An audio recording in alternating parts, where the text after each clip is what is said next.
নিরাপত্তা বাহিনীর অভিযান সত্ত্বেও প্রতি বছর বিস্তীর্ণ এলাকা জুড়ে আফিম চাষ করছে সীমান্ত এলাকার আদিবাসীরা।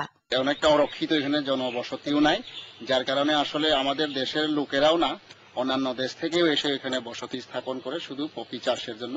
গভীর জঙ্গল এলাকা বলে আমরা চিহ্নিত করি এই এলাকার লোকেরা, সেখানে গিয়ে এরা পপি চাষ করে। এই পপি চাষ কি লাভজনক বলে এরা মনে করে। বান্দরবানের থানচি সীমান্তের প্রায় ৩০০ থেকে ৪০০ আদিবাসী পরিবার আফিম চাষের সাথে জড়িত। নিরাপত্তা বাহিনী প্রতি বছর আফিম বাগান ধ্বংস করলেও এ চাষ থেকে ফেরানো যাচ্ছে না আদিবাসীদের। এবারই প্রথম বান্দরবান জেলা পরিষদের উদ্যোগে সীমান্তের ৫ শতাধিক পপি চাষীকে পুনর্বাসনের উদ্যোগ নেওয়া হয়েছে। তাদের পুনর্বাসনের আওতায় ৫ বছর মেয়াদী ভূমি বন্দোবস্ত দেওয়ার পাশাপাশি মিশ্র ফলের বাগান করে দেওয়া হচ্ছে। ৫০০ পরিবারের যে পুনর্বাসন আওতায় আনা হবে, সেখানে ৫ বছরের কলজ বাগানের দীর্ঘমেয়াদী একটা প্রকল্প গ্রহণ করেছি। সেই প্রকল্প আগে থেকে আমরা সরকারের কাছে আমরা প্রজেক্ট তৈরি করে পাঠিয়েছিলাম, সেটা আগামী বছর থেকে আমরা শুরু করব। এদিকে জেলা পরিষদের উদ্যোগে আফিম চাষীদের জন্য সচেতনতামূলক সভা সমাবেশও করা হচ্ছে।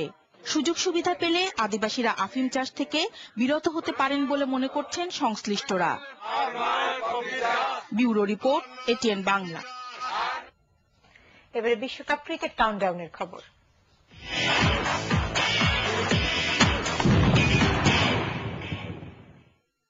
বুধবার রাত 12টা 1 মিনিট আড়ম্বরপূর্ণ অনুষ্ঠানের মধ্য দিয়ে শুরু হলো বিশ্বকাপ ক্রিকেট কাউন্টডাউন। বাংলাদেশের ইতিহাসে স্মরণীয় এই আয়োজনকে সফল করতে 100 দিন আগে আনুষ্ঠানিকভাবে শুরু হলো ক্ষণ গণনা। জাতীয় সংসদের দক্ষিণ প্লাজায় জমকালো এই অনুষ্ঠানে স্বাগতিক বাংলাদেশ ও আইসিসির কর্মকর্তারা ছাড়াও উপস্থিত ছিলেন সাবেক ভারতীয় অধিনায়ক সৌরভ গাঙ্গুলী। বিস্তারিত জানাচ্ছেন আব্দুল্লাহ হীরা।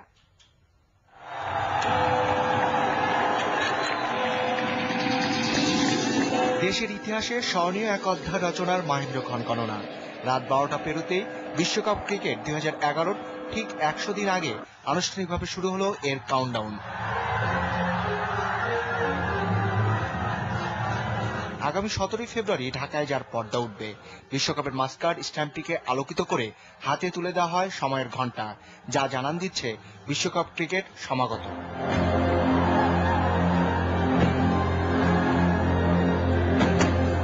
অনুষ্ঠানের উদ্বোধক জাতীয় সংসদের ডেপুটি স্পিকার অবসরপ্রাপ্ত কর্নেল শওকত আলী বাংলাদেশ ক্রিকেট বোর্ডের সভাপতি আহম মুস্তফা কামালের দেয়া আশ্বাসের প্রতি সমর্থন জানিয়ে জাতীয় ক্রিকেট দল ও বিশ্বকাপ আয়োজনের শুভকামনা করেন। বাংলাদেশের ক্রিকেটের উজ্জ্বল ভবিষ্যৎ কামনা করে আপনাদের কাছে বিদায় নিচ্ছি। আর মাত্র 100 দিন পর বাংলাদেশের ইতিহাসে, ক্রিকেটের ইতিহাসে এবং আমাদের জাতির জন্য অত্যন্ত পরম পাওয়ার যে ক্ষণটি, সেটি আমাদের সামনে উপস্থিত হবে।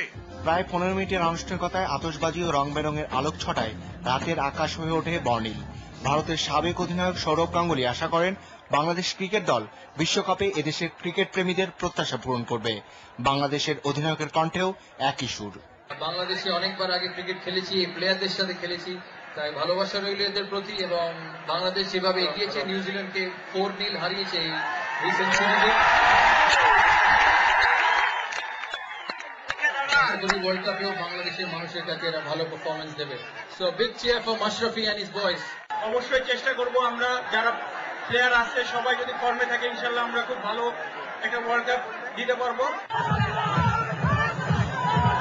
বিশ্বকাপের স্থানীয় ও কেন্দ্রীয় আয়োজক কমিটির সদস্যরা ছাড়াও জাতীয় ক্রিকেট দলের বর্তমান ও সাবেক খেলোয়াড়, কর্মকর্তা এবং আইসিসি ও পৃষ্ঠপোষক প্রতিষ্ঠানের কর্মকর্তারা এতে অংশ নেন। জমকালো অনুষ্ঠানের মধ্য দিয়ে শুরু হলো বিশ্বকাপ ক্রিকেটের কাউন্টডাউন। আর কয়েক মাস বাদেই এদেশের মাটিতে পর্দা উঠবে বিশ্বকাপ 2011। আর তাতে বাংলাদেশ দলের পারফরমেন্সের মধ্য দিয়ে বিশ্বে বাংলাদেশের সুনাম বৃদ্ধি হবে, এমনটাই প্রত্যাশা এখানকার মানুষের। আব্দুল্লাহ হীরা, এটিএন বাংলা, ঢাকা। এদিকে বন্দরনগরী চট্টগ্রামেও আতশবাজির ঝলকানি আর হাজারো মানুষের উল্লাসের মধ্য দিয়ে শুরু হয় বিশ্বকাপ ক্রিকেটের 100 দিনের কাউন্টডাউন। এ উপলক্ষে আজিজে স্টেডিয়াম চত্বরে বুধবার মধ্যরাতে ছিল বর্ণিল আয়োজন। রাত 12টা 1 মিনিটে ক্রিকেট প্রেমীদের হর্ষধ্বনির মধ্যে কাউন্টডাউনের ফলক উন্মোচন করা হয়। আনন্দঘন এই মুহূর্তে সংসদ সদস্য, রাজনীতিবিদ, সরকারি কর্মকর্তা, সাবেক ক্রিকেটার, ক্রীড়া সংগঠক সহ নানা শ্রেণী পেশার বিপুল সংখ্যক মানুষ এ সময় উপস্থিত ছিলেন। বিশ্বকাপের 2টি ম্যাচ হবে চট্টগ্রামের জহুর আহমদ চৌধুরী স্টেডিয়ামে।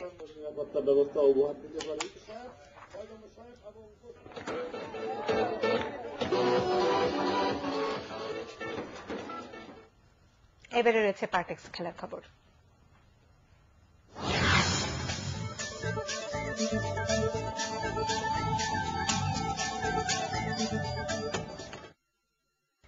এশিয়ান গেমস ফুটবলে নিজেদের তৃতীয় শেষ ম্যাচে হংকংয়ের কাছে 4-1 গোলে হেরেছে বাংলাদেশ।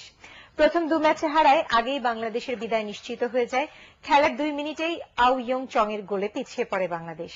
24 মিনিটে গোল পরিশোধ করেন এনামুল। পরে অবশ্য হংকংয়ের সাথে আর পেরে ওঠেনি আমিনুল বাহিনী।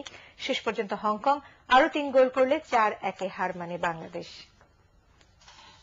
এই ছিল এখনকার মতো সংবাদ। শেষ করার আগে ইউসিবি সংবাদ শিরোনাম আরেকবার। শুক্রবারের পর খালেদা জিয়া সেনানিবাসের বাড়িতে বসবাস করলে তা হবে আদালত অবমাননা, মন্তব্য অ্যাটর্নি জেনারেলের ন্যায় বিচার পাওয়া নিয়ে সন্দেহ বিএনপি।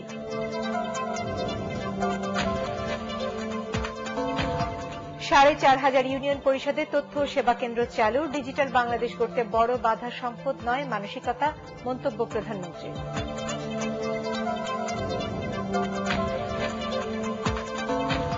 সিবিএর নামে ব্যাংকে একাধিক সংগঠন করাও পদোন্নতি না নিয়ে নেতৃত্ব দেওয়ার প্রবণতা বন্ধ করা হবে, জানালেন অর্থমন্ত্রী।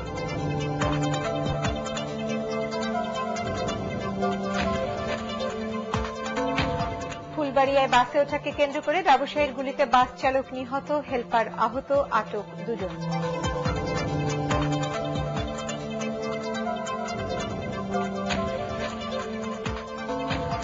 এবং ঈদে নগরবাসী নিরাপত্তায় ব্যাপক প্রস্তুতি পুলিশের, এখনো জমে ওঠেনি কোরবানির পশুর হাট।